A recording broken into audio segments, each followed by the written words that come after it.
Thanks for joining us. This is a Marquette Township Board regular meeting. Today is Wednesday, March 6, 2024. It's 5:36. We got started a little late because of a work session. So we're going to start with the pledge, if you'll join us.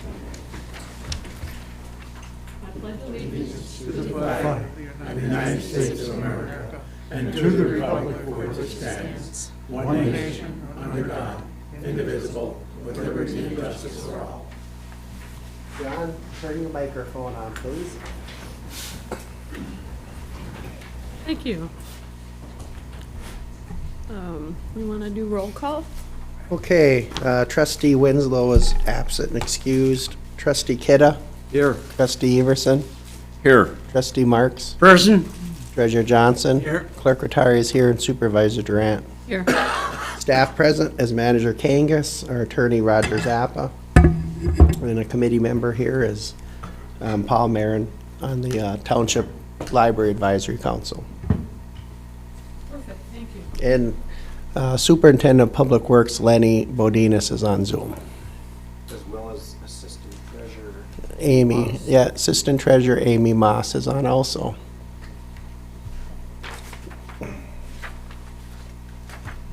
Okay, anybody want to talk before we get started? I guess that'd be Rob. Do you want to share anything with us before we get going?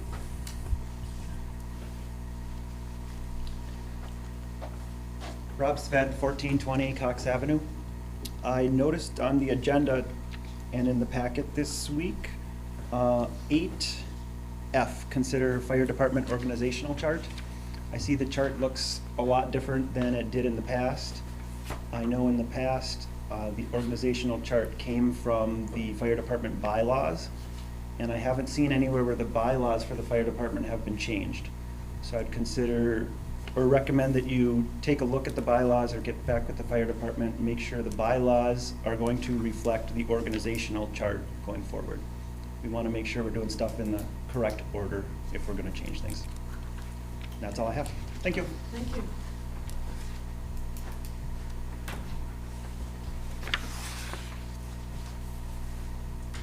Okay, any comments on that?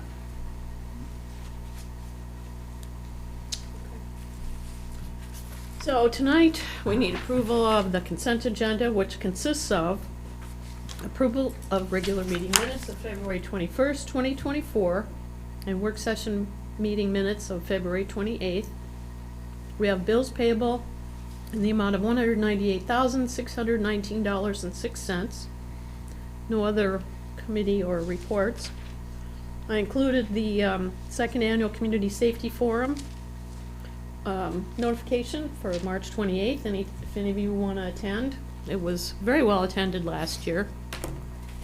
And before I even got this put together, I had a phone call, and the gentleman said, "Are you going to do that again this year?" So there is a notice on the back of in the utility building, on the back building, in the back of the calendar. It tells you the time and place. Rob will be one of our presenters, the fire department, police department, and Upset. I should say the sheriff's department. So that's March 28th. And then there's more invasive species that does apply to Marquette Township, and that is kind of Awareness Week, so I put that information in there for you. And I know you probably heard on the TV6 news or read in the paper about the sled that was donated with the AED for Nokamenon. That was pretty good. That, that's going to help our department too, and our people that are coming to visit, not to mention the people who live here. So I just need approval on those, unless you want to pull anything So out. moved. Support. All in favor? Aye. Opposed? Thank you. Then unless there are any changes, need approval of the remainder of the agenda. Move to accept the agenda as printed. Support. All in favor? Aye. Opposed? Thank you. So we're going to start off with Andrea Ingmeyer from the Peter White Public Libraries, the director, with her annual report. Excuse me, thanks for coming, Andrea. Thanks for waiting, It's too. always a pleasure to be here. All right, let's see. Let me test this out. Working? No, there it Oh, goes. there it goes. Okay. I'll be patient. So good evening, everyone. Thanks for having me in. It's always nice to come in and give an update on what's been happening at the library. Reminder about our mission statement, enriching the community through access to library services and cultural opportunities. This is an overview of our service area. You all are very well versed in this, so I don't need to review this. But we do have a service area of the city of Marquette and surrounding townships. Our governance board and advisory council, our board of trustees is a 5-member board of trustees that are appointed by the city of Marquette mayor. And our township advisory board, you all are very familiar with Tom and Paul. They're very involved in the workings of the library, and we're always glad to have them attend our meetings and give their input on library decisions and opportunities. Talk a little bit about our strategic planning. In April of 2022, we worked with Fast Forward Libraries to update the library strategic plan. In January 2023, the plan was adopted by our Board of Trustees. The plan is intended to be a living document, relying on 3 strategic priorities as the framework. Those are service, sustainability, and expertise. So the rest of this presentation is within the framework of those 3 items. The first one being service. I consider this to be the most important part of our strategic plan because so much of what we do is service-based.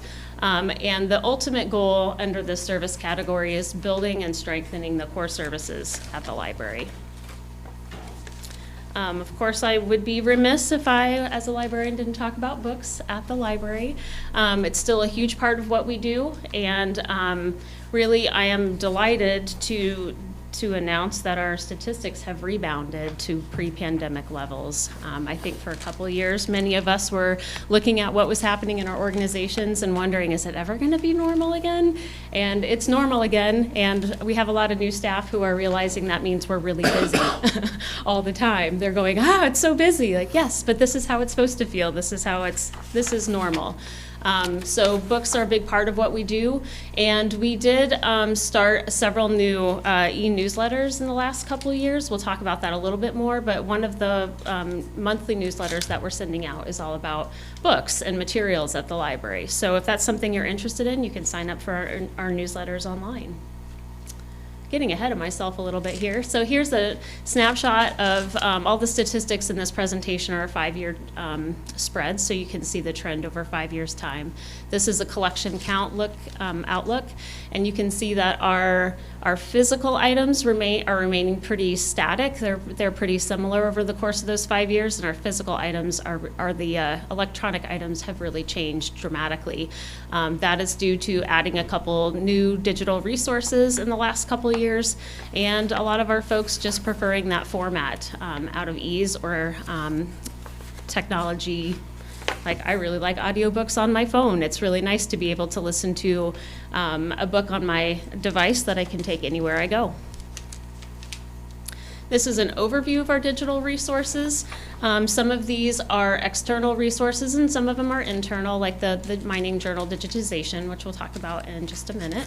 But that is a quick overview. This hasn't changed in the last couple of years. The last one that we added was Hoopla, and that was, I think, 1.5 years ago. Might be 2 years at this point. Circulation statistics, this is was really exciting for us to see these numbers rebound. Again, the physical item checkout is just slightly under 2019, but looking at the trends for this current fiscal year, I think we'll be over 2019 at the end of this fiscal year. And the digital item checkout is just growing all the time. This is just a nice collage of some of the programming that we have at the library. We do have quite a lot of programs going on all the time, and here's some statistics for that. This is our attendance at programming at the library. Our adult programming and youth programming, the adult programming has stayed fairly static. It's a similar number over from 2019, 2022, and 2023, and youth programming attendance continues to grow. And we do have a couple new programs that we've been very excited about in the Youth Services Department in particular. They started doing some targeted programs around specific themes, such as Pokemon, or they did Peppa the Pig recently. So just picking out some of the series that kids are really excited about and putting programming around that. These are some of the events that we have going on right now. Media Smart just finished. That was a 2-week series of programming all around misinformation. We had really excellent attendance at those programs. I think people have a lot of questions about what misinformation is, how do you identify it, and the purpose of this programming was to give folks tools that they could use as they're looking at resources. Write On is a program for teens encouraging young writers. I was sitting out at Director Chat, which is something I do once a month, and one of the young ladies who was attending that class walked by and she said, I am so glad you're doing programs like this for teens because not everyone is an athlete. And some of us want to be writers. So it was really lovely to get that kind of feedback from the kids who are participating in the program. Winter Reading just wrapped up. That's a month and a half long program, and this year we gave out rocks, and you would have thought we were giving out $100 bills. The kids were so excited to get these rocks. In fact, we had some that were on chains for the young people, and apparently they became a hot commodity at Father Marquette, and parents were coming in with their kids saying, how do I get one of these necklaces? So the kids were really excited about learning about rocks and getting some special ones for their collection. And then coming up in April is our Great Lakes Poetry Festival, which will be a really exciting event this year. We've got underwriting from the Library of Michigan, which is new. They found out about our poetry festival and were interested in sponsoring it. So that's pretty good support for the event. Our computer usage, I think this is probably not going to change. A lot of folks during the pandemic were able to get devices. We're not tracking all of our wireless usage in the same way as we were prior to the pandemic. For a couple of reasons. Financially, it was cost prohibitive to do so. The software that we needed because we have 3 different types of wireless routers in the building now, and to be able to get statistics from all 3 of them required 3 different subscriptions, and there comes a point where you just kind of have to go, people are using it, we know they're using it, and one of the most highly used wireless connections is our outside connection, and that doesn't have any tracking to it. And that's what we used primarily during the closure of the pandemic. These are the e-newsletters that we have. We have 8 different newsletters, and they are targeted. So the Library Insider's a general newsletter, only goes out once a month. And then there's different delivery schedules for each of these depending on the content. Some of them are quarterly, some of them are twice a year, some of them are monthly. And we're just trying to target that content so that folks aren't getting a lot of information they aren't interested in, but are getting the information that's important to their families. We did recently go through a rebranding. We had some interesting discussions around logos and decided that we really liked our logo that we used during the building project, which is the window there, the semicircle window. And so we played off of that for the new logo and have spent some time working on all of our print documents. The newsletter that you have in front of you is the first time that we've done that for the community report, for a yearly report, and I think we're really pleased with how the new logo and the branding is looking on our printed documents. We also just did a website redesign. Our website had been band-aided together for several years, and it got to the point where it was very difficult to update. So we worked with Webmaestro, who was doing our back-end support for the website, and he gave us a new template, and it's very easy to update. We think it's nice and clean, and hopefully easier for folks to find what they're looking for. This is one of my favorite projects that we've worked on over the last several years. It's digitizing projects, most notably the Mining Journal. So the Mining Journal right now is digitized from 1868 to 1966. And we've got our next batch of records ready to go in and get updated. And those are keyword searchable, and you get full image returns on your searches. So the images of the mining journal up there, actually from Uplink. It's a pretty exciting resource, and as we get closer to the current day, people get more excited about it because you can look back and find information that maybe you remember or you are a part of, or your family members are a part of. So it's a pretty exciting project, and we're really pleased to be in partnership with Northern Michigan University on this project. So one of the other parts of our strategic plan is related to sustainability, and as the library, our focus is both environmentally and financially sustainable. This is an overview of expenses. Nothing really new to report here. It looks just about like every graph I've ever showed you showing our expenses.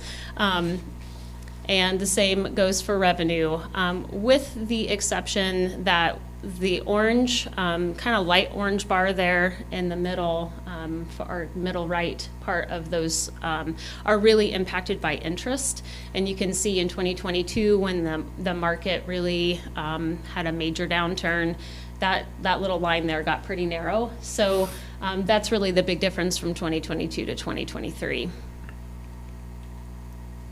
So financial stability. We have several endowments at the library.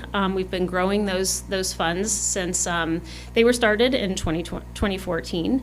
And this last year was the first year we actually took a disbursement from those funds. We've just been building them and getting them to the point where they're large enough that they actually generate a pretty sizable disbursement. So this year we were able to take just over $20,000 in disbursement from those endowments. Expertise. So the third part of our strategic plan is maintaining a qualified, well-trained staff focused on providing excellent customer service and expand our reach with the help of volunteers, interns, and community partners. This is a picture from our last staff development day of our current staff. And these folks are really they make the magic happen. So often we hear that our staff are our best asset, and I completely agree with that statement. We also have an amazing friends group.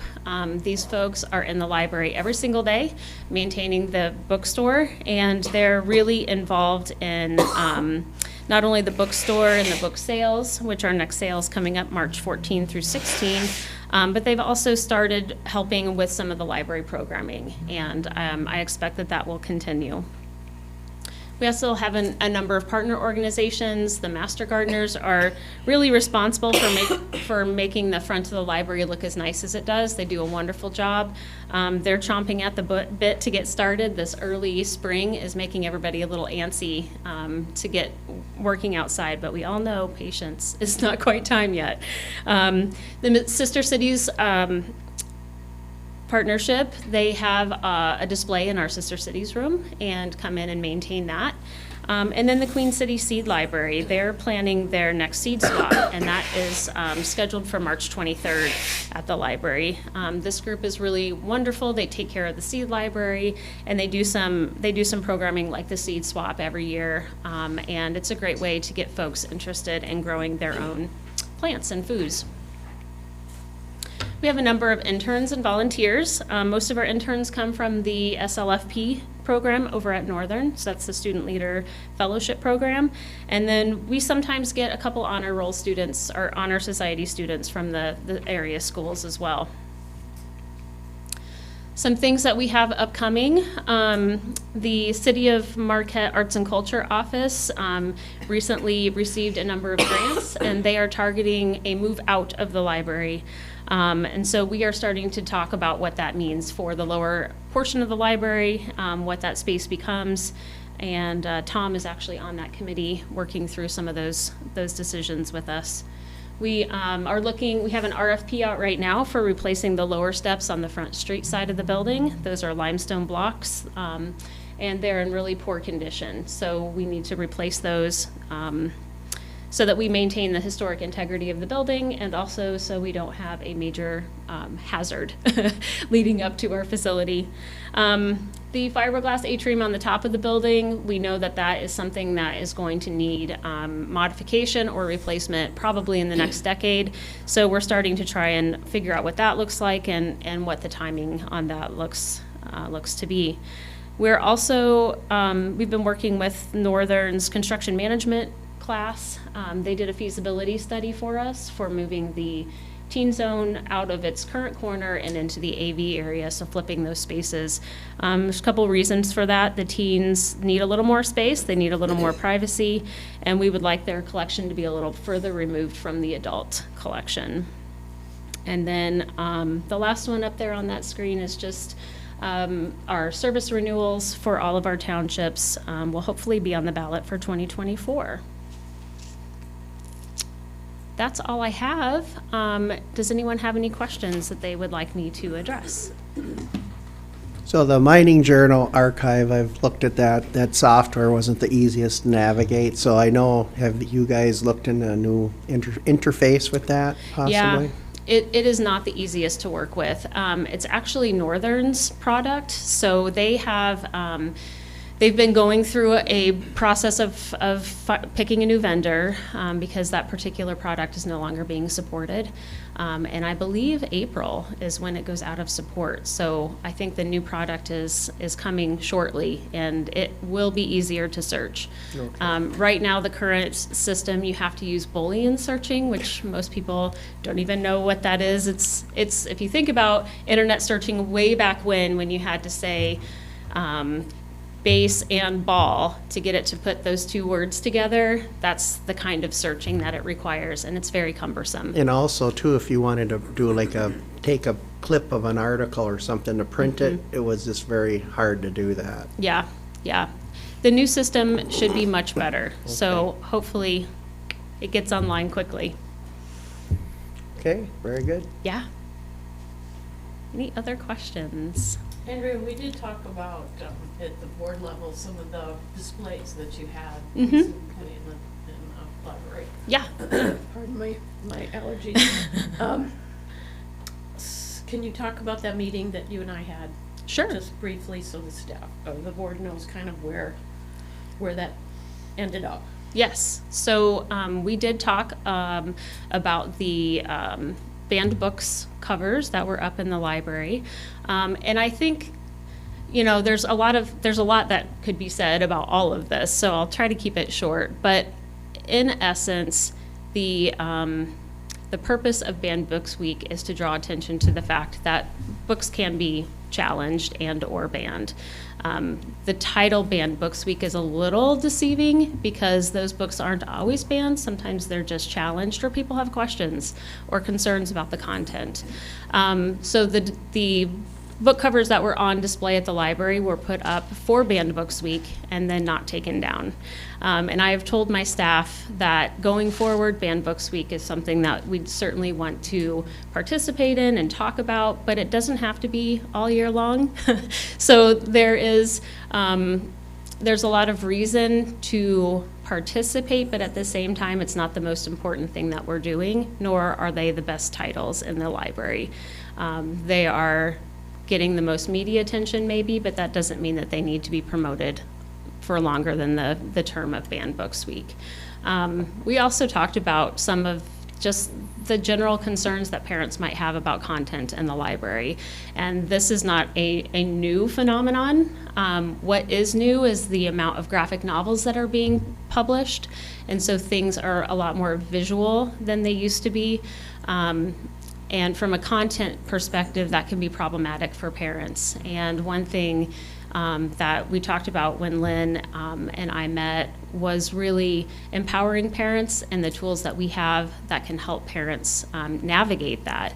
And there are several things that we can do. I think the most important thing that parents can do when they sign up for a library card is get logged into their child's online account and see what's checked out on their card. They can do that They get the PIN when they sign their child up for a library account, and so there's no reason that they can't get in and monitor what their child is checking out. It's also really important for parents to engage with their child about what they're reading. Gosh, our kids are exposed to a lot. I had a very eye-opening incident recently with my child. When I took her phone, I was like, excuse me? What's going on here? Because they're really exposed to a lot, and I had difficulty navigating her phone, and I consider myself to be fairly technically competent. So I think there's a lot that, as parents, as concerned citizens, a lot of concerns that we have about what our kids are exposed to, and we want to give parents and the community as many tools as we can to navigate that, because there sure is a lot out there. Does that summarize enough, Lynn? Yeah. Okay. Excellent summary. Yeah. And you also said in your presentation that you were separating the departments, moving the teen section a little bit farther away from the Yep. adult section. Yep, it's been something, actually, when we did the renovation in 2018, we wanted to do it then. And my staff was concerned about moving the teen zone for other reasons. And, you know, hindsight being always 20/20, it's like, why didn't I just say, I don't care, we're doing it anyway? Because now here we are trying to piecemeal it when we could have done it when everything was in upheaval anyway. But I think the space is a better size for the teen zone, and it gives us 3 walls to work with. Right now, the teen zone is 2 walls, and so there are a lot of access points to that area, and that's something that's always been a concern to me, is there's way too many ways for people who don't belong in the teen zone to get into the teen zone, and there's not a great line of sight for staff. And so moving it to a space where there's 3 walls produces 1 entry, 1 exit. It's much easier to manage from a safety and just keeping an eye on what's going on in that teen zone perspective. Kids will be kids. Good deal. Any other questions that you all have that I can answer?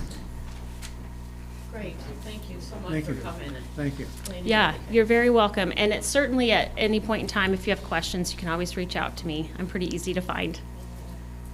Okay. Thanks so much. Again. Okay, community linkage. Anything to share? I have a few things, if I don't choke up in the meantime. Just want to let any of our businesses that might be listening, and I did forward an email I got to the Business Association, that there is federal money available to businesses who may have lost money because of the lack of snow. I'm sure you saw that in the paper or on TV. I did get a request today too. If you remember, Brian from the alternative school last year asked for us to type up a letter to apply for the 2% funding, and he's on the ball. They got that money, and now he's looking for spring money. Their project, if you remember, was I think a $60,000 solar array, and they have $20,000 now toward that. So he's looking for more from the tribe. So I don't know if you want me to actually save that till the next time and put it on an agenda, or if it's something we can use the same letter and just send another letter of support to the school, and then he can send it off to KBIC. I would suggest putting on the agenda for next time, so everything is in front of us when we make the request. Okay. I told him I would ask, just because I got the email today.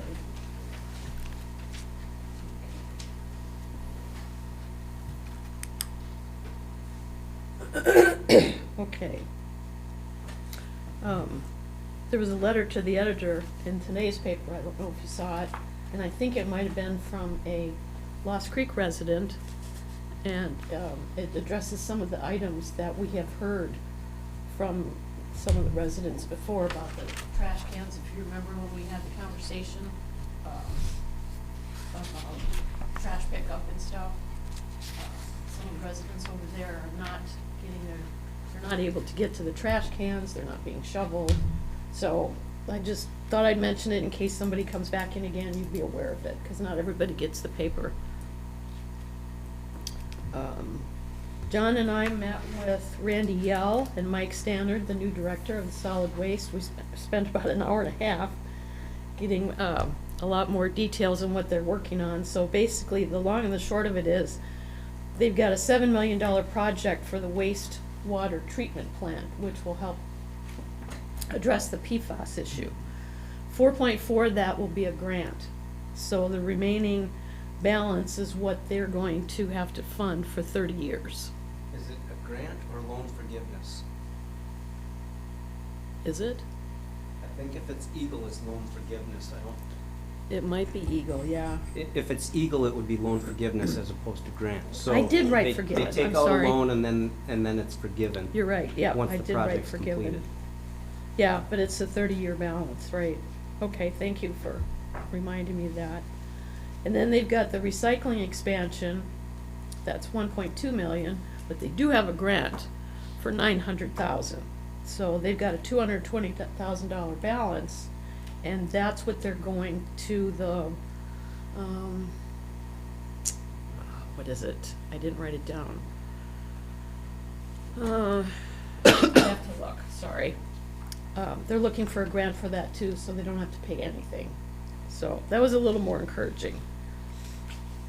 And they did say that they were really looking into the IT side of trying to get the microphone a little bit better. I don't know if it'll be for the next meeting or not, but they promised they were gonna do that. They are shredding tires. They're using them up in the Keweenaw on the roads to just test it out, as well as the glass for the roads. They're not getting a lot of glass at the Solid Waste Authority.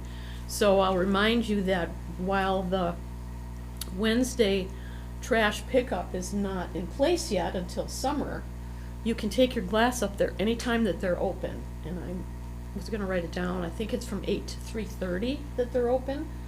So you can just go up any time of the week. I usually do. I save it for a couple months, take my little blue containers, take it up there. They'll tell you to go in the back, but you need to go into the door. And they need glass. They want glass. They want to repurpose it. It doesn't get recycled, it gets repurposed. So I promised them I would mention that. They did drop the ideas about the fees for the box springs and the mattresses. That's tabled for now.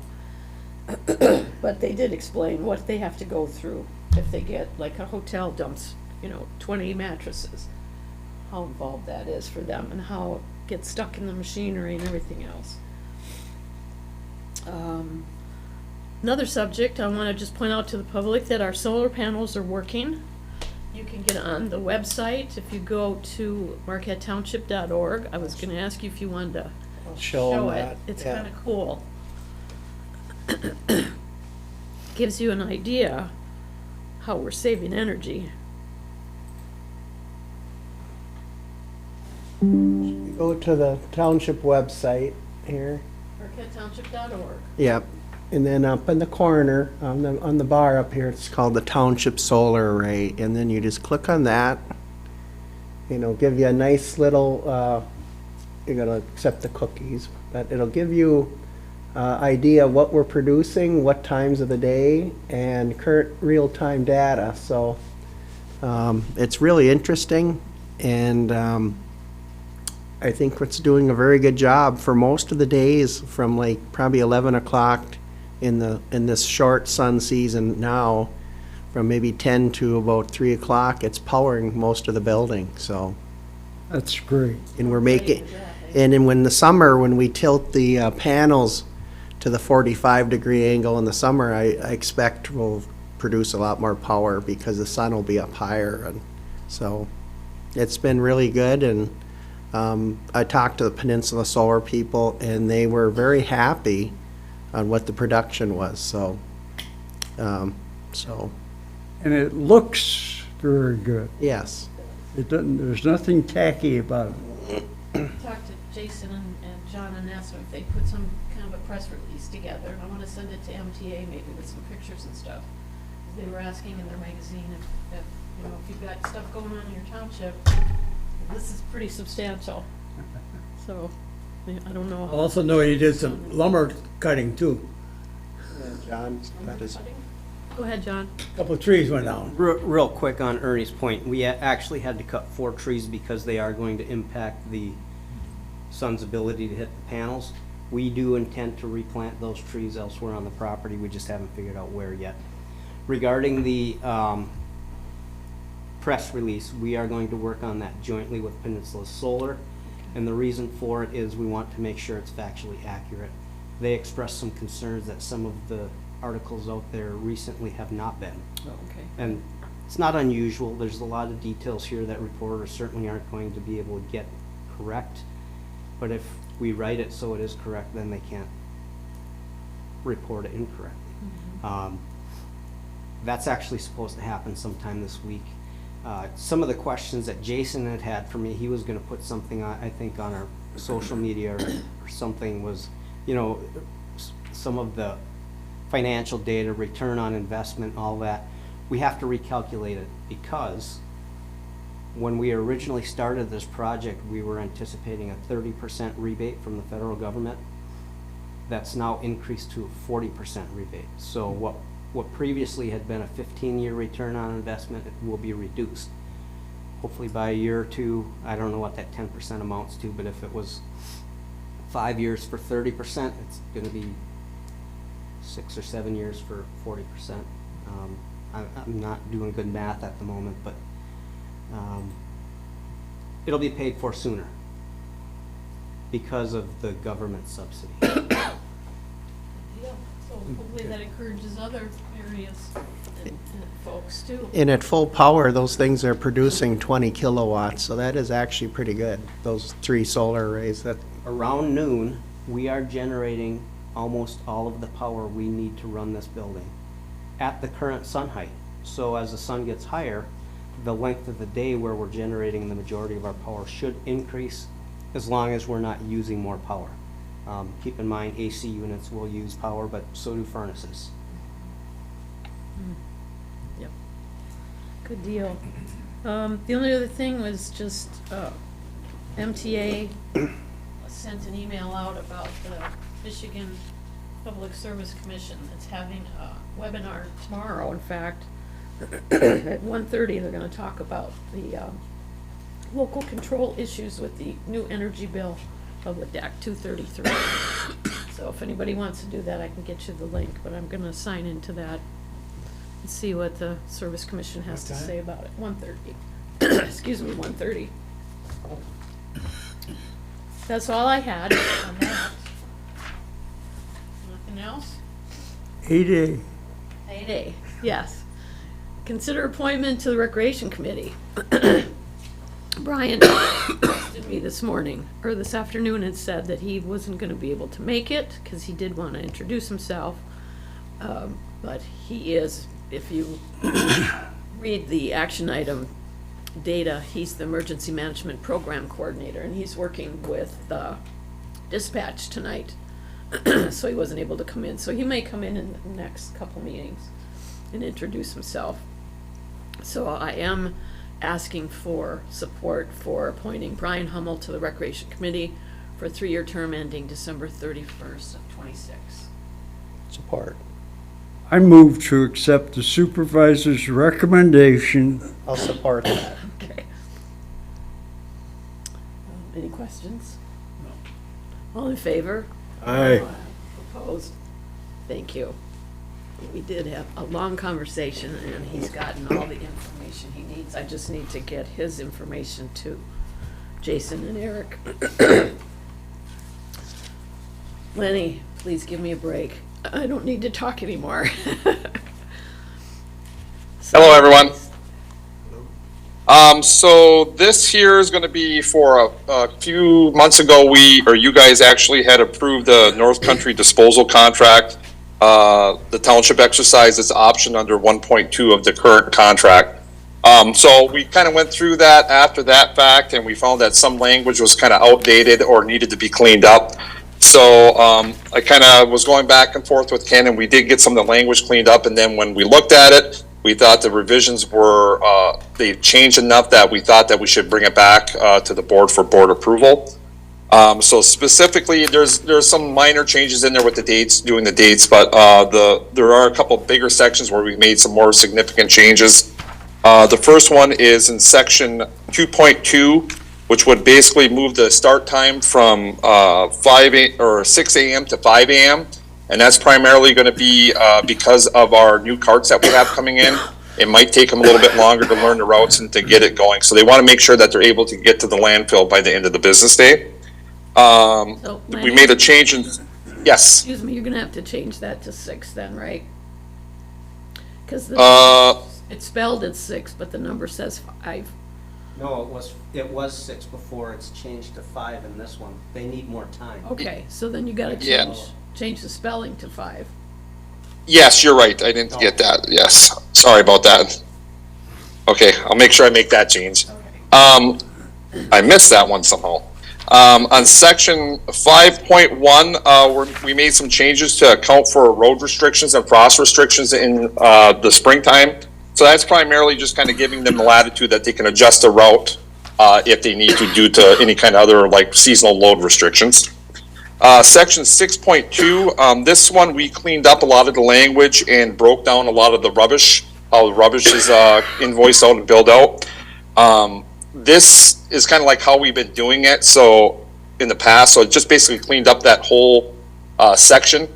Everything that our budget is based on, it hasn't really changed what we were budgeting for. It's just kind of, it's spelling it out a little bit better and making it a little bit more clear. And then on section 16.7, it just totally gets rid of the exclusion cost, or clause, I should say. So all in all, the contract is fundamentally the same. Our budget is based on the contract with this new language. So it's pretty much the same, but we just wanted to bring it back to you guys just for review and just because the language had changed more than what we anticipated. Any questions, Ernie? On 16.7, you're eliminating that completely, which that means that nothing can be changed on that until the end of the contract.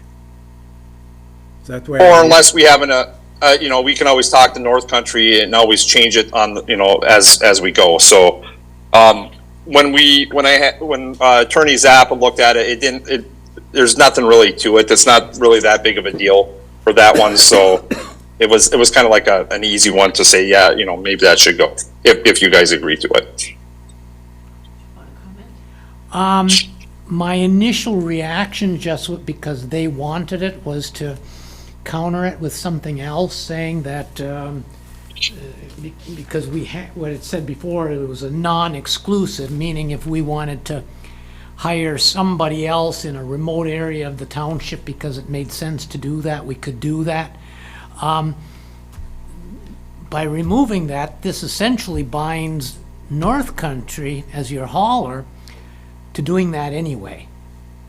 And I don't know that creating the wording was going to be that simple. So I think just leaving it out, I have no concerns from a legal perspective. And one real quick comment also is initially they had requested to remove section 8.4, and that's the one dealing with the bond. And that was causing me a little bit of agitation.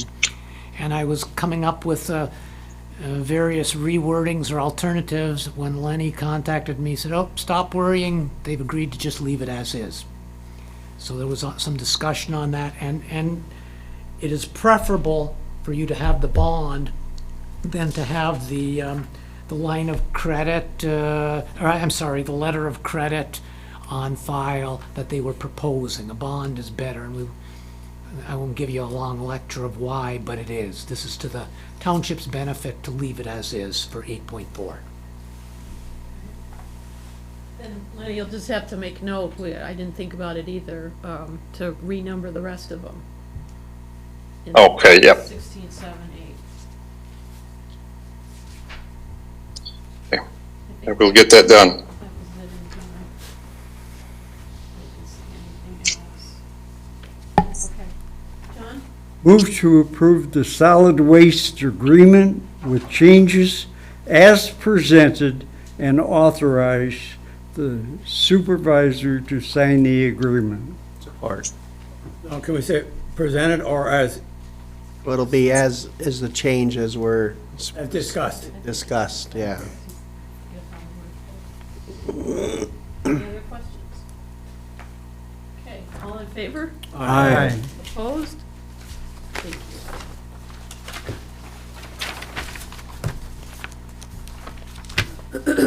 Okay, Fishbeck, Cox, Booster, hydraulic study. So this one here, so the Cox pump house upgrades, they were identified as a need in the priority goals for 2023. That we're going to have to update those pumps and update that pump house, especially with some of the new anticipated growth and development that we have coming. We're anticipating that we're going to actually have to run the Cox pump house. And everything in there is pretty old. We're talking 1970s to 1990s. They're not efficient. The controls are really old. So as part of the process of actually starting to figure out what we're going to need to do there, we actually have to have some kind of a study to look at it and see what we might need to, what we can keep, what we'll need to upgrade. So that's one half of the study from Fishbeck that they're proposing. The next part is they're also proposing a hydraulic model analysis of our entire water system. So that's kind of a snapshot of what our water system, what it is kind of today, what it can do, what the flows are, what the pressures are. And those should be done periodically, and we have not had one done from what I can find probably since maybe around 2008, somewhere in that area. So that's a good thing to do. That would be kind of in conjunction with this, with the Cox pump house, with looking at that. So that's where they came up with their proposal. There are still a few things there that Attorney Zappa would like to see changed, and I am working with Fishbeck currently on that. So this would basically be for that pending legal review or with our attorney's blessing.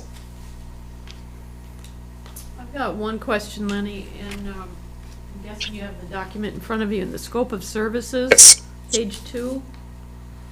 Number 3, number 2, Yep. rather, 2I talks about any areas of concern in the water system, particularly area with quality or pressure complaints. We've got a couple areas in the township that we know are pressure issues. Vandenboom's one of them, and I think there's at least one in Trowbridge. Will they fix that or recommend something or just point it out, or? Well, that would be part of the hydraulic model. So that's going to kind of give us information, a lot of information that we could use, and then we would start figuring out how are we going to fix this problem. So it would help kind of identify those areas and say, possibly this is why this is happening. And then that would kind of lead to, well, maybe this is what we have to do to fix it. So the hydraulic model is just really good just to kind of see what our system, what it's doing right now, what it's capable of. And that's kind of changes as new developments come onto the system, as more use, development out in a certain area. So that could all change the general hydraulics of the system, and that's why it's always good to kind of go through and see what's happening now. Yeah, I think this is a great test. I'm anxious to see it. John?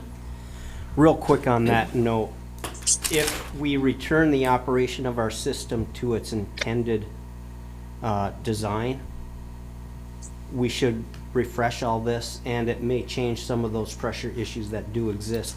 Some of them, the pressures are too high. That's true. Some of them, the pressures may be on the low end. No matter what, these studies should be done periodically. We anticipate the upgrade of the Cox pump house also should eventually be bid out simultaneously with the upgrade of the Lincoln pump house in the city. And Fishbeck was the consultant of record on that project. That's why we are recommending them on this one, so that we're not a step behind when it comes time to go to the next phase of the project. Okay. Ernie? And as a quick aside, just I want to. We also might be looking, coming back to you in the future here too about the Northwoods pump house. So if the system, or if the operation even goes further where we want to push city water further, we might have to look at the Northwoods system. So just kind of laying that seed out there that might also be coming. We'll see how this goes, and we'll see if there's a need for that. So if I bring it back in a few months, I don't want you to think, oh, why didn't you tell me about that before here? But so that one also might be coming in the future here. We're just kind of having some preliminary talks about it now to see if maybe that might be needed. Okay. Lenny and I are tag teaming here, and I think it's because we were both involved in the same conversations to an extent. The reason why Northwoods becomes a question mark is heavily dependent on what EGLE, the former DEQ, requires of us as we expand our use of city treated water. They may say they don't want any well water mixed in, which means the city water has to be pumped all the way up to the highest tank in our system. And that means the Northwoods pump house needs upgrading. Maybe. Ernie? Going through all this, I'm looking at a lot of this, do we have graphs or anything? Because they're asking for like the existing pump curves for the Grove wheel. Do we have graphs for this or on past? Yeah, we have a all lot of information. Yeah. Do we have all that? Okay. I mean, we might not have it all, but we do. What'll happen is they'll give me a request for information, and I'll go through and see what I have. And sometimes I have a lot of stuff that's buried in another document that's not even relevant to it, but it'll actually be in there that what they're looking for. So we do have a lot of good information. We have a lot of historical information, and it's our predecessors did a really good job of keeping a lot of this stuff and not throwing it in the garbage. So. We do have a lot of information that should really help jumpstart the process. Along with that, they talked about virtual meetings with the city. Have you guys, what is going to be discussed there? Or is this something that we're looking in the future? Because you look on assumptions, the scope assumes 3 vital meetings with the city for It's an kickoff. interconnected system with the city, so they need to be involved in some of these conversations. The other question I have, you're talking about a large housing development. Is that Longyear we're talking about, or is there more that I don't know about? That's the one that's. That's the primary under one, yeah. Consideration, yes. Okay. Dan? I just, a couple of years ago, I had a citizen that we're talking about low pressures and high pressures and stuff that lives up on the top of Huron Street, said they had real low water pressure up there. Has that ever been noted? That is a weak area, or is it ever? We've had some areas where they've said that there's low pressure, and sometimes that's just, it depends on the level of the tank. So if, like, let's say if the tank was low for some reason that there was a problem, or if we were drawing it down for another reason, that you could get some low pressure areas in some areas of the township. But we do try to make sure that we monitor everything and keep it up to where it's the minimum standards. Yeah, they said they couldn't run 2 sprinklers at the same time. So I don't know if that's been fixed. Like I said, it was a couple of years ago. I haven't heard nothing about it within the last couple of years, so I bet you if they had problems, they would have been blowing my phone off the hook. But so maybe it might have been just like a one-off when we might have been working on the tank, or the tank might have been a little bit lower. But if we do get calls on like low pressure and stuff like that, we go out there and check it out right away. I'll check with them too and see if it's been resolved. Okay, yeah, just let us know. I mean, just have them give us a call, and we'll go over there and check it out, no problem. Okay, Carl? Lenny, what do you aim for? What is the pressure that you try to have? Is there a target range? We try to keep it, we don't want to get any lower than 30 PSI. I believe, is it still 20 PSI under emergency conditions, John? Yes. Yeah, and then normal operating, we do not want to get under 30 PSI. Okay. Anything else? Andy? I'll move to approve the proposal as presented by Fishbeck in the lump sum amount of $42,900 and authorize a supervisor to sign the agreement pending satisfactory legal review. Support. Anything else? All in favor? All right. Aye. Opposed? Thank you. Hey, thank you, have a good night. You too, thanks Thanks, for Larry. coming. You don't have to leave. See ya. All right, now we're gonna consider final payment to Peninsula Solar. Speaking of solar, Well, we're already saving money on it.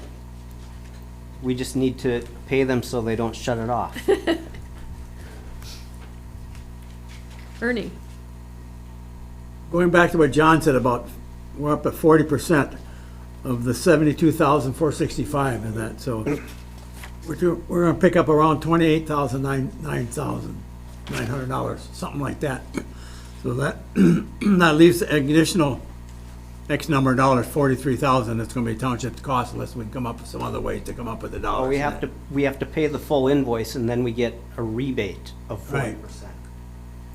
So we have to pay the whole thing. But will end up costing us, according to my quick figures, was around 43,000 in that, somewhere in that. Instead of 42 or 72, that's not too bad, right? Well, then we look at the savings we're gonna get from the generation of power too, so. Right. John? Move to approve the final invoice for Peninsula Solar in the amount of $54,348.75 and a job well done. Yeah. Support. And just a comment, they were in while we were doing our early voting, and they were very professional when they installed it, and the light and power and the building codes on final inspection and approval complimented how they did. Very, very good job. You'll be sending in the dollars to the federal government so we get reimbursed now. I don't exactly know how that works yet. Peninsula Solar will tell us after we pay them. Holding us hostage. It's a good system for them. Yeah. Just real quick, one thing that you will probably notice if you spend any time in the kitchen down in the community room, when we are generating power, those inverters do make some new noise back there. So you'll hear it. They're humming, they're humming. Buddy. It does block that beautiful view we did have and that. Now we got the paddle in front of us. 6 of one, half a dozen the other, right? You give up something to make money. Any other questions? All in favor? Aye. Opposed? Thank you. Next up. Consider revised township organizational chart. This one should be easy. It's actually, I'll take the heat for. When I put the org chart together a couple of years ago, that was added to the personnel policies and procedures manual, I didn't check with the fire department staff on how the paid-on-call staff should be represented on there. And I brought it to you and we approved it and put it in the manual. Then recently, we made a completely unrelated change that brought to attention this change that was made a couple of years ago. And we received an objection on it because it's not factually accurate, which is why we have a separate org chart to consider from the fire department, and we'll get to that shortly. Which So one this are we talking about now? First one. The township org chart. There's 2 copies in your packet. Right. The first copy is the one that you approved a couple of weeks ago. That was very similar to the one that was approved a couple of years ago, except that it now shows the finance director's position that didn't exist before. But we need to remove the paid-on-call reference because it's not factually accurate being reporting to the fire inspector, firefighter, EMT position. That's not actually how it works. It's more accurately reflected in the fire department's org chart, which I don't think we should act on tonight, having heard what we did earlier. But the township org chart, I think, as revised, is as accurate as we're going to be able to present it without having spaghetti all over a piece of paper. So my recommendation is to approve the new revised org chart for the township. So moved. Support. Any questions? There's mine. Now it'll come back to us.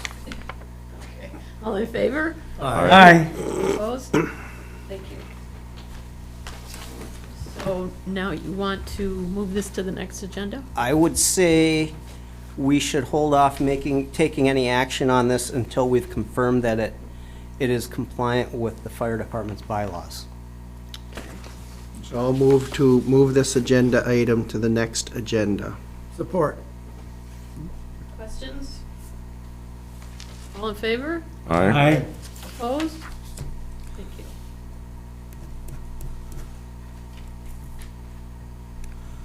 So we know that's gonna fill 11D.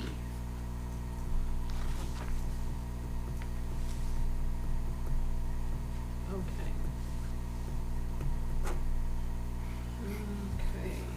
schedule a work session to discuss 2024 priority goals.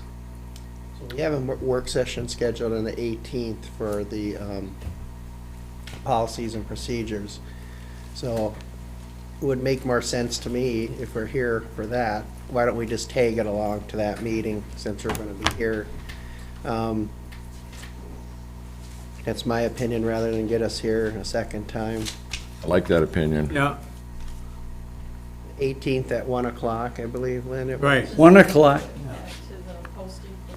I just have to add it to the posting, so it would just be scheduled along with the other work session. So I'll make a motion to schedule addendum to the work session unscheduled on March 18th at 1 o'clock with the 2024 priority goals Support. included. So it's just a change of the posting, that's all. Okay. Questions? We're good? All in favor? Aye. Opposed? Any roads update? We met yesterday, kind of anxious to get going on the new master plan, but, so they were brought up to speed as far as the grant or funding that we were able to get that's going to help with that. So there wasn't too much new. They kind of wondering how much we have left for money this coming year for the roads, for patching and sealing and stuff. But that is about it. Pretty happy with all the tree limbing that's been done in the area. Do we know how much money? I know I want to put you on the spot. How much we can actually spend this year on the roads?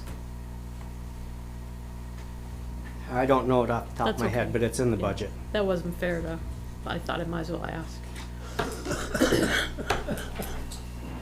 Eric was gonna look it up and get it for us for the next meeting.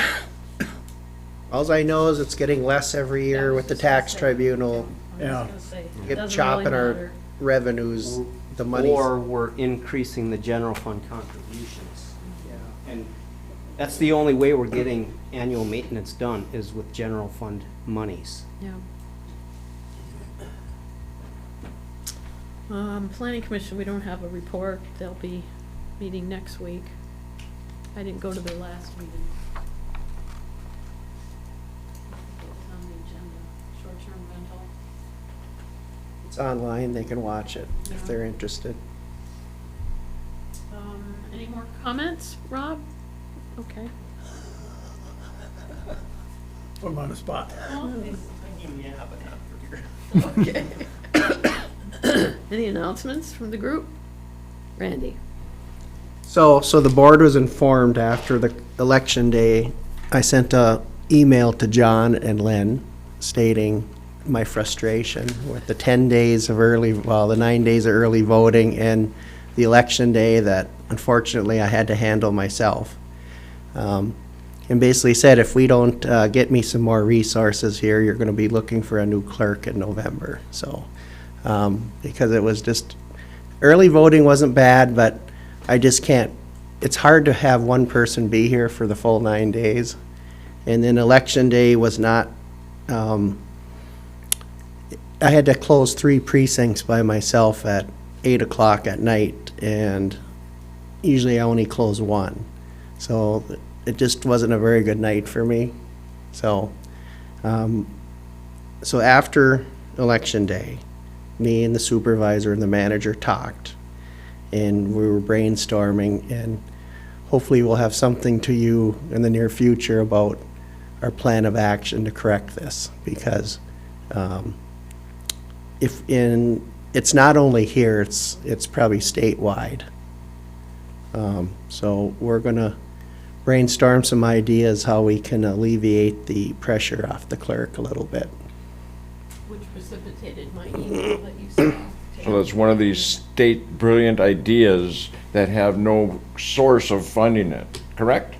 Yeah, it's as I would say, it's a state, well, it was a voter mandate, driven, by the ballot initiative that's now approved.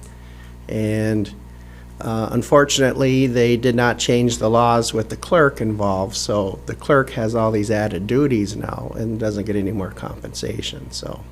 And in the bigger communities, you know, you've got a lot of staff help.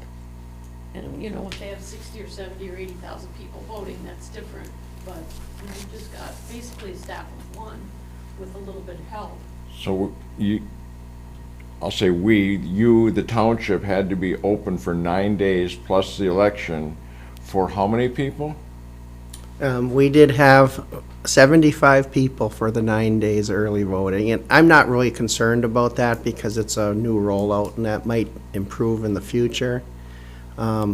But anything new, it's always going to be a rollout, and hopefully, I would hope that that would improve because it'll help election day immensely by not having a lot of pressure on election day. We have to make sure that our, I won't say part-time clerks, because you spend a lot of time here, are duly compensated for their time that they have to spend here. Period. I think the other thing that we all need to be aware of is we've had a lot of staffing changes lately. And part of those staffing changes did away with Randy's assistant clerk. So he doesn't really have one anymore. We need to find a way to fill that gap. Yeah. Yeah, because I was explaining, and this is just a little history lesson here. I started in 2010. And when I started, basically, my duties were, you know, to do the meetings, help at elections. I didn't have to touch an absentee ballot. And now I have to process most of them because I don't have help. And like Lynn says, you know, how can I help you? Well, the problem is a lot of this stuff you have to have staff for because not anyone can have the access to the software state database. So you have to have actually staff that does that and knows how to work it because, you know, that's the integral part of the system. With I'm their out. Yeah, well, a lot of people are out, unfortunately. But, you know, and again, it's just, it's actually strategic planning. You should have a staff member that can handle all this stuff because if Randy gets hit by a bus tomorrow, You've been saying that for many years. the township, I hate to say this, is gonna be in a world of hurt. Absolutely. Because I've been here 14 years, and I've, you know, learned this along the way, and now there's things that I know that I have to pass on to someone else, because, you know, and I worked full-time for another 4 years, so. But we should have someone in the office that can do all the clerk's duties while we're open. That's what we need to have. Whether you work full-time for another 4 years or not, that's still too much time that is put upon your duties as a part-time clerk.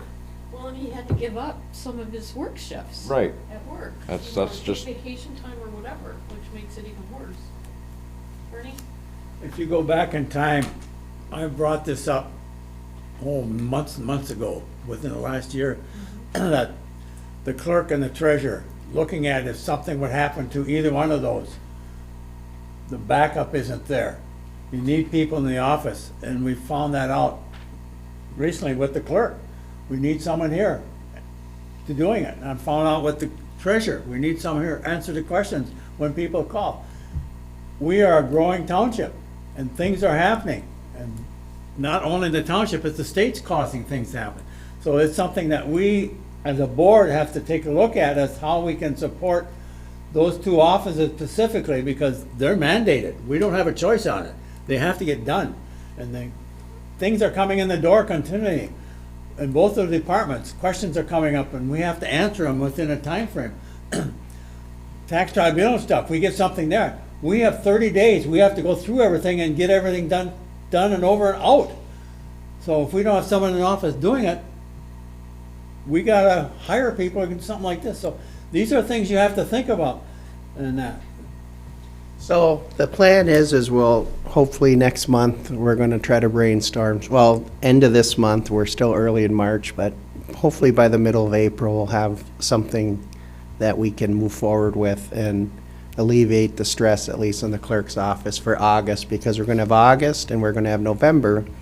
And, as a service to our residents too, if they have a question for voting, they should, when they call here, they should get that answered. Or, at least have an opportunity to talk to someone that knows, the answer. They can leave me messages, but of course, I'm getting back to them, and, when I get 10 messages on my phone, it's, I gotta do it in order, and when we had the absentee ballots, so there's a lot of, elections have become more complex in this age than they were when I started 10 years ago. And the pressure is really on the clerks and the townships and the cities and the state with what has recently happened in elections as far as integrity and everything. So we have to make sure that we do a great job moving forward, so we don't have those problems. And I know when you, to your credit, when you come in, as soon as you walk in that door, whatever time it is, you hit your phone and you sit down and you start answering those messages right away. So people are getting responded to. It may not be, if you've worked a morning shift, it may not be till 3 or 3:30 that day, but he's on it right away as soon as something happens, John? Lynn and I had talked about this a little bit too, and I just want to add my comments about it. I think that we know, every one of us know, what a great clerk provides. We know what we and our township should know, that we need that to continue to do what we think is a good job. And I don't think we should wait. Marquette Township shouldn't wait for help to come from Lansing. I think we should just step up to the problem and fix it. And if other people want to copy us, that's fine. But we shouldn't wait. And we can't wait with representation we now have. No, John, you're right. It's not going to happen again. Randy, do you foresee this early voting continuing? It with is. all the controversy that there's been in it?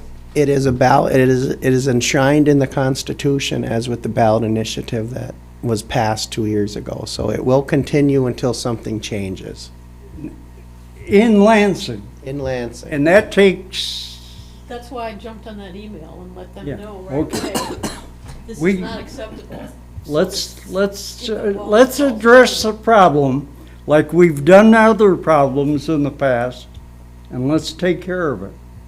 Well, and it's, again, like I said, we're going to come up with a plan of action, and Okay. it's going to cost us money. It's going to cost us some money, but we're going to have to do it to, it's going to make everyone's life in the township, especially the managers, easier. If something with the clerk happens, he's not left holding the bag and trying to handle these things when, you should have, like, a lot of other townships have like a dedicated election aide or so, and then they have other duties along with that. But when I'm not throwing our previous accountant under the bus, but when she worked here, we only had 200 or 300 absentee ballots, which wasn't hard to process at that time. It still took a while. It took a while, but it was done, and she was in the office to answer any questions. Now we have over 1,300 to get out, which is almost half of the township. And I have to get those out in a timely manner, so. And so you gotta scan them out, you gotta scan them in, you gotta deal with all the problems associated with that, especially with the mail system these days of You've people had not, one of those. people not getting their ballots, spoiling, so it's just one of those things that we're gonna look at, we're gonna try to come up with a creative solution, because it's not rocket science. Other places are doing it. We just have to figure out what the best action for us is. So that's my rant for the night. You're deserving of that rant.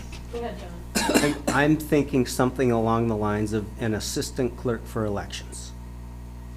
And we had talked about that, or I wouldn't have said it, but something along those lines. And maybe there's a couple of other duties that aren't necessarily election related that that person could help with, but if they're in the office regularly, that'll take a huge burden off of him, and he'll be able to return to a semi-part-time responsibility during election season. Yeah, because people forget that even though these three positions aren't full-time, we still have duties that we have to perform. So, Lots of hours. yeah, I was working We before. and- all recognize it. And it has to be done. It's just one of the services that we have to do, so. And it doesn't stop. You gotta continue to do it, so. The good thing is, the rest of the state's in the same position, so something is gonna have to happen. Yeah, I think your smaller townships are gonna have problems with this, and like Ernie had said, the cities that have full-time staff, maybe it's not quite a big deal for them, it's just a little bit more, but they have full-time staff. We don't have that, so we have to figure out a way of doing, I'm not saying full-time staff, but we have to cover those things. I'm looking forward to seeing what you come up with.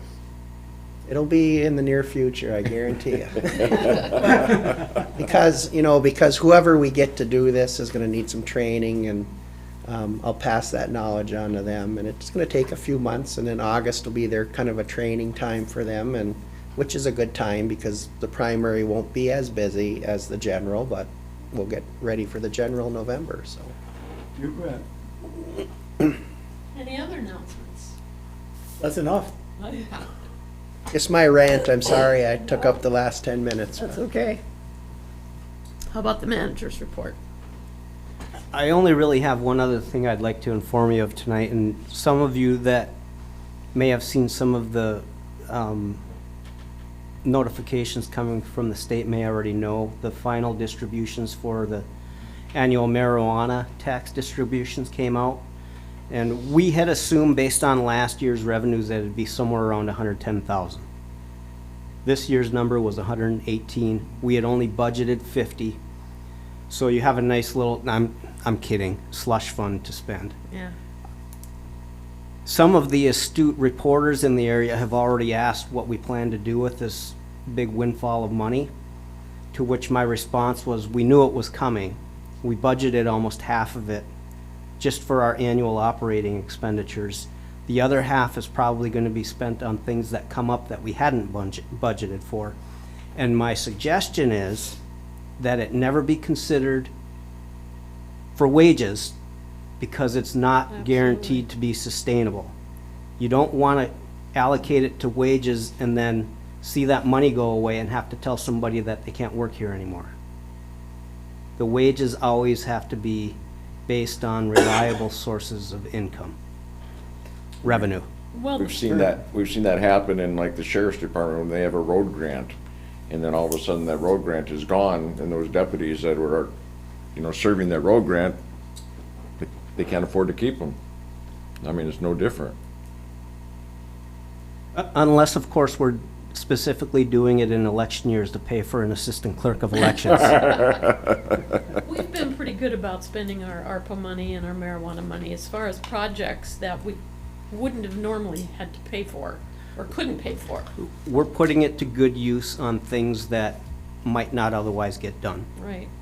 Well, and last year we did spend most of it, and you see results from it, so that's good, the residents can actually see what we did with it, so. Actually, I think the solar project that you just approved the final payment on came from that money last year. So, yeah. That's from the ARP money, wasn't it? No, I think it was marijuana. Marijuana, That's what made me marijuana, think of ARP it. was something else. ARPA was allocated to the hydro excavator and the ambulance. Okay, right. There's a few thousand left over, but I wouldn't be surprised by the time we get this ambulance if we don't spend all of that too. Okay. Any questions for John? Okay. Motions, Mr. Clerk. Okay, so the first motion was to approve the consent agenda as presented. The second motion was to approve the regular agenda as presented, and that was approved. The third motion was to approve Brian Hummel to the Recreation Committee. That was approved. The fourth motion was to approve the North Country disposal contract with the revisions as discussed. That was approved. The fifth motion was to approve the Fishbeck Cox Booster Hydraulic Study. That was approved. Sixth motion was to approve the payment, the final payment to Peninsula Solar. That was approved. The seventh motion was to approve the township organizational chart, and that was approved. The eighth motion was to move the fire department organizational chart to the next meeting, the next agenda. The ninth motion was to tack on to our March 18th work session, the 2024 priority goals, and I just have to change the posting, and that was approved. Okay, so future agenda then will at least have the fire department org chart in it. And I wanted to remind everybody that the township board did meet with the planning commission. We're required to do that at least once a year anyway. But we met with them, talked about staffing for the planning department. We know that the master plan is in the works and that Jason got a $50,000 grant to help work on that from MISTA. So we're hoping that we can actually hire a consultant to help with that process and get some more than likely another survey of some kind, whether it's phone or postcards or internet or something, and kind of find out what people want. If you remember, a few years ago when we did this, roads and recreation were number one and two. So we took care of the roads, and we're still working with them. We've done a lot with recreation. Maybe recreation moves up, maybe people want that, and pickleball courts again, and then something else will be third, so that'll be interesting to find out how that plays out. We talked about their short-term rentals and that they might be considering curbing them a little bit, either putting a quantity limit on them or a neighborhood limit or something like that. They're going to be talking about that. We did get an update a little bit on the Scott family property over here on Venture. They are still trying to figure out how to accommodate some kind of a legacy park for Mrs. Scott's dad. I guess it's not Scott, it's her last name. That was her maiden name. So we may hear something on that if they decide they can still spare some property. And then we did a kind of a update on the Forestville intersection and where that's going and what they thought. And it was 5:37, hour and a half. 5:30 to 7. That doesn't seem right. Maybe it was. It was actually 5 because the planning commission had a meeting after. Yeah, that's right. And we talked right up to it. So I just wanted to have that out for the public so they kind of know that we did meet. I didn't get that recording posted yet, but it will be on the YouTube site. It's not a video, but it's the audio. If you weren't there, you can listen to it. I haven't got that up yet. It's nice to have, both of us know what each other's doing, because we're the two main boards, in the township. We keep it going. And that joint session was attended by, That's right, we did have audience. we had an audience. 4 people, yep. Okay, any comments to add before the end of the meeting? Ernie?